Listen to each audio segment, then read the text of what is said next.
गेहूं की बाली बिना दूध भरे, बिना इसमें दाना लगे सूख गई है। इसमें स्टर्म रोलर का शिकायत है, तना छेदक का शिकायत है। ये कब होता है, कैसे होता है, स्टर्म रोलर के बारे में थोड़ा प्रकाश डालेंगे, उसके बाद इस बैगन के बारे में भी बताऊंगा मैं।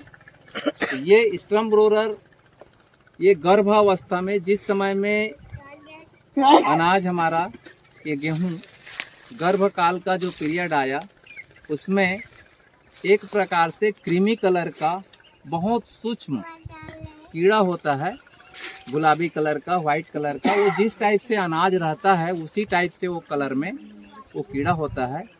एक्चुअल में वो गर्भावस्था जब होती है ना जींस फसल, तो उसी में से पैदा होता है और उसी से पैदा हो करके उसी को खाने लगता है। ये इसको अंग्रेजी में स्टर्म रोलर के नाम से जाना जाता है। इसमें नर कीट आंखों से देखा नहीं जाता। नर कीट जो है उड़ता रहता है, लेकिन मादा कीट जो रहता है वो कहीं छुपा रहता है। और जैसे वो उनको अवसर मिलता है तो पेड़ों में गर्भकाल की अवस्था रहती है तो छेद लगा के, सुराख लगा के, या तो अंदर में घुस जाती है या बाहर में बैठ के इसके रस को चूस जाती है। अर्थात ये बाली जब निकलने की स्थिति में आता है तो इस प्रकार से सूखा निकलता है। इसके निदान के बारे में बात करें, ये तो आपको शायद दिख रहा है, सारे खेतों में बहुत सारे तादाद में दिख रहा है। ये एक प्रकार से हमारे खेत में जो रासायनिक खाद और जो रासायनिक दवा डाली जा रही है अंधाधुंध, उसी का देन है, कह दूं गलत है, लेकिन उससे ये नियंत्रण नहीं होगा, ये तो जरूर है।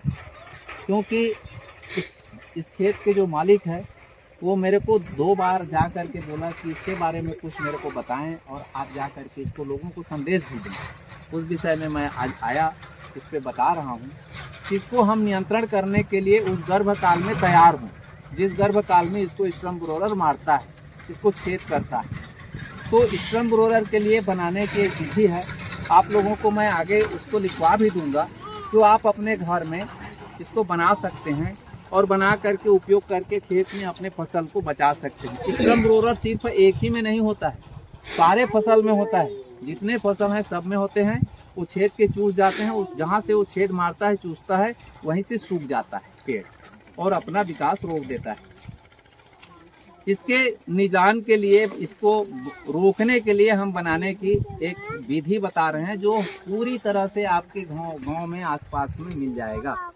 इसमें आपको 200 लीटर वाली एक प्लास्टिक की ड्रम लेना है और उसमें 1 किलो लहसुन लेना है और 1 किलो मिर्ची लेना है। हरा मिर्च ले लीजिए, लहसुन ले लीजिए, उसको पेस्ट बना दीजिए ग्राइंडर में, और पेस्ट बना करके ड्रम में 100 लीटर पानी डालिए। 100 लीटर पानी में 5 प्रकार की कड़वे पत्ती को 1-1 किलो लीजिए। जैसे नीम की पत्ती है, आँख की पत्ती है, जो भी कड़वे जिसको गौ माता नहीं खाती है उसी पत्ती को आपके आसपास में जो भी है, ये गाजर घास की पत्ती भी ले सकते हैं। वो 5 प्रकार की पत्तियों को 1-1 किलो पेस्ट बना करके आप डाल दीजिए। 21 दिन तक उसको ढक के आप छोड़ दीजिए। 21 दिन बाद उसको निकालिए, वो पत्ती का जो रस है वो पानी में चला जाएगा।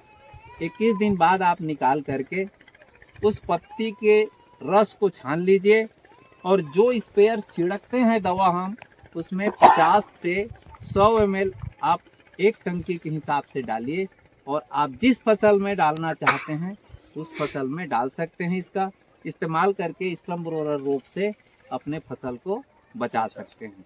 धन्यवाद। दूसरा एक और बता रहा हूं मैं, ये इसका दूसरा, ये बैगन का खेती दिख रहा है, इसमें बैगन की खेती में अभी ये दिख रहा है, ये उट्टा रोग है। ये खड़े फसल सूख रहा है और ये फैल रहा है। देखिए ये फैल रहा है, कहने का मतलब ये है, यहाँ पे 3-4 पौधे एक साथ, इसको वायरस जनित भी बोलते हैं। वायरस जनित रोग है और बीज जनित रोग है। ये क्या करता है, ये जब होता है तो आसपास में चारों तरफ जो रहते हैं उसको फैलाते हैं। जैसे वायरस में कोरोना बोलते हैं, ऐसे ये इसके जड़ में देखेंगे तो सफेदपन रहता है, सफेद फफूंद दिखेगा। ये देखिए ऊपर से भी दिख रहा है, मिट्टी भी दिख रहा है यहाँ का। और सफेद ये जिस जगह में बैठता है उस जगह को खा देता है, इसके चमड़ी को खा देता है और खा करके रस का नीचे से जो खींच रहा है उसको खत्म कर देता है, खत्म कर देता है, सूख जाता है और ये पौधा फलने फूलने की स्थिति में खड़ा मर जाता है। इसके लिए अगर हम उपाय सोचें तो बहुत बढ़िया इसका उपाय है। हमारे आसपास में, हमारे घर में गौ माता का जो छाछ जो होता है ना खट्टा, उस छाछ को बीज के उपचारित करने के लिए आप इस्तेमाल करें। कोई भी फसल जहाँ पे आपको देना है तो वहाँ बीजा अमृत के रूप में बना करके छाछ में नीम की पत्ती ऐसे 5 प्रकार की कड़वी पत्तियों को डाल करके बीजा अमृत बनाइए और बीजा अमृत बना करके बीज को उपचारित करिए। बोने के पहले, रोपड़ी में डालने के पहले आप बीजा अमृत से उपचारित करेंगे तो शायद ये रुक जाएगा। दूसरी चीज़ ये है, ये देसी किस्मों में कम होती है, जितने हाइब्रिड किस्म हैं उसमें सबसे ज़्यादा होती है। अर्थात इसमें देखें इस किसान का तो जितने बैगन इसमें जो उत्पादन इनको पाना था वो नहीं मिलेगा, सारे के सारे इसका फसल नष्ट हो गया। इसको बचाने के लिए ये किसान कल हमारे पास में और परसों हमारे पास में गया था, इनको पूछा कि भाई इसमें क्या डालोगे आप। ये बोले इसके लिए मैं 2-3 कंपनियों का 2-3 दवाओं का इस्तेमाल किया है। तो कौन सा भी दवा दे रहे हो? तो वो जो बताया वो कोराजीन नाम का एक केमिकल है जिसको उसको दिया गया है। कोराजीन केमिकल क्या है, मैं आपको खेत तक लाने का या बैगन की जितने भी खेती करते हैं उन किसानों से कोराजीन केमिकल का मैन्यूर में लिखा है कि जहाँ पे छिड़क रहे हैं उस जगह में 15 दिन गुजरने से भी उसका असर रहता है। और वो केमिकल आज खेत में इस फसल में डाल रहे हैं और कल परसों मार्केट में बेच रहे हैं। तो हम जो खा रहे हैं वो क्या खा रहे हैं? कैंसर खा रहे हैं। कोराजीन उसकी शाब्दिक अर्थ में जाएं तो जीन को शून्य करने वाला, हिंदी में अर्थ है कोराजीन का, कोरा करने वाला जीन को, शून्य करने वाला जीन को। जीन क्या है? डीएनए, हमारा बीज है, हमारा डीएनए है, उसको क्या करने वाला है? खोखला, खत्म करने वाला है। वो केमिकल इस्तेमाल किया जा रहा है। साथियों नमस्कार, मैं आपको खेत तक आपके पेट के लिए लाया।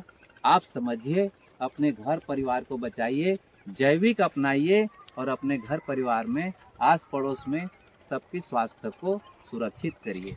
नमस्कार।